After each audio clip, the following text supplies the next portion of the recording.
मान लीजिए आप 18 साल के हैं और अचानक आपको एक आइडिया आता है, एक ऐसा आइडिया जो पहले किसी ने नहीं सोचा। ये कोई प्रोडक्ट हो सकता है जैसे टेस्ला या बायजूस, या कोई सर्विस जैसे ओला, उबर, पेटीएम या अमेजन।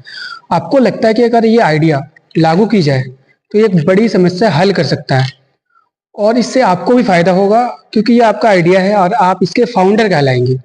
इस समय आपके स्टार्टअप की 100% इक्विटी आपके पास होती है। ये हुआ स्टेज 1। स्टेज 2 में क्या होता है कि को फाउंडर और शुरुआती निवेश को आप फाइंड करते हैं। जब आपको लगता है कि अकेले ये काम करना मुश्किल होगा, इसलिए आप अपने कुछ दोस्तों को जोड़ते हैं।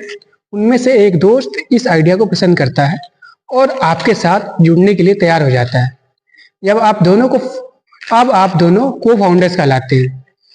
इस स्टेज पर आप अपनी कंपनी का नाम रखते हैं और इक्विटी आपस में बांट लेते हैं, जैसे 50-50% या अन्य किसी।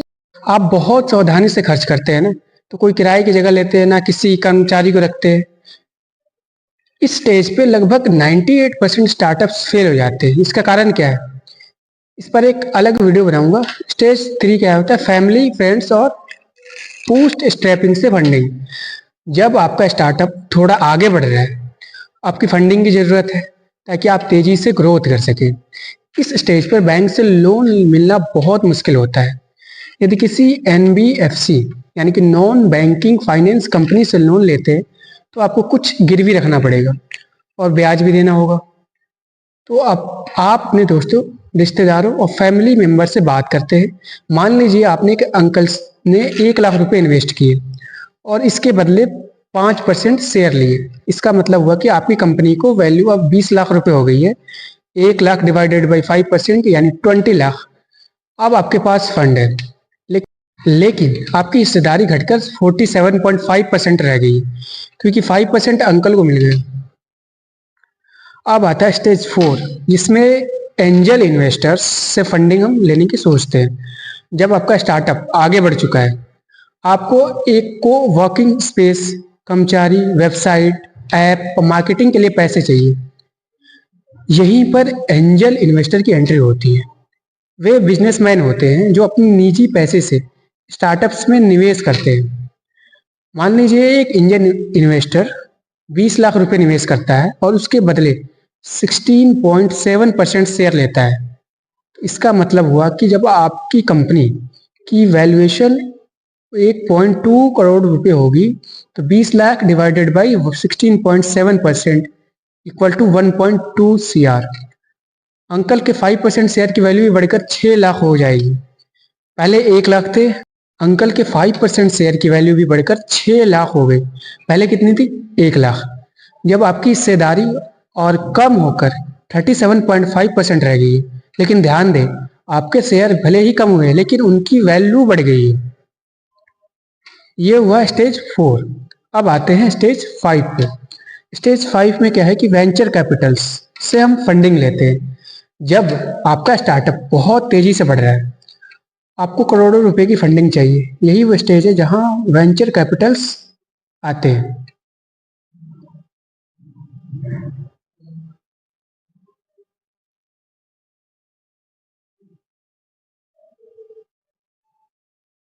वेंचर कैपिटल्स स्टार्टअप्स में निवेश करने के लिए एक फंड बनाते हैं। इसमें कोई निवेशकों का पैसा होता है। ये प्रोफेशनल इन्वेस्टर होते हैं जो कई स्टार्टअप्स की पिच सुनकर उनमें पैसा लगाते हैं। मान लीजिए एक वेंचर कैपिटल फंड आप मान लीजिए एक वेंचर कैपिटल फंड आपके स्टार्टअप में 5 करोड़ रुपए निवेश करता है और इसके बदले 33.3% शेयर लेता है। इसका मतलब हुआ कि अब आपकी कंपनी की वैल्यू 15 करोड़ रुपए हो गई है। 5 करोड़ डिवाइडेड बाई 33.3% यानी 15 करोड़। जब आपकी हिस्सेदारी 31.2% से घटकर 19.2% रह गई। लेकिन क्या ये नुकसान है?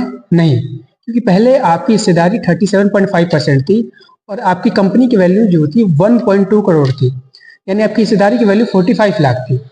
जब आपकी हिस्सेदारी 19.2% है लेकिन कंपनी की वैल्यू 15 करोड़ हो गई है, यानी अब आपकी हिस्सेदारी की वैल्यू बढ़कर 2.88 करोड़ हो गई है। ये हुआ स्टेज 5।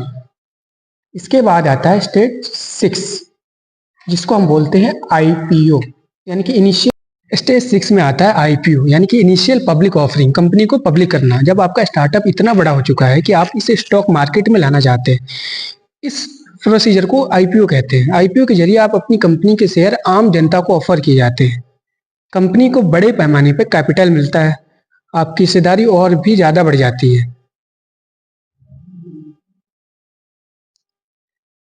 ये आखिरी स्टेज नहीं है, बल्कि एक नई शुरुआत है। धीरूभाई अंबानी ने 1977 में आईपीओ निकाला था और इसके बाद रिलायंस लगातार आगे बढ़ती रही।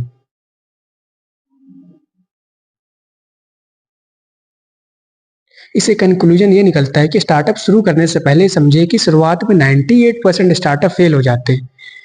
बूट स्टेपिंग और एंजल इन्वेस्टर्स से पैसे जुटाना सीखे। वीसी और आईपीओ तक पहुंचने के लिए सही रणनीति बनाएं। अगर ये जानकारी आपको पसंद आई हो तो वीडियो को लाइक करें, शेयर करें।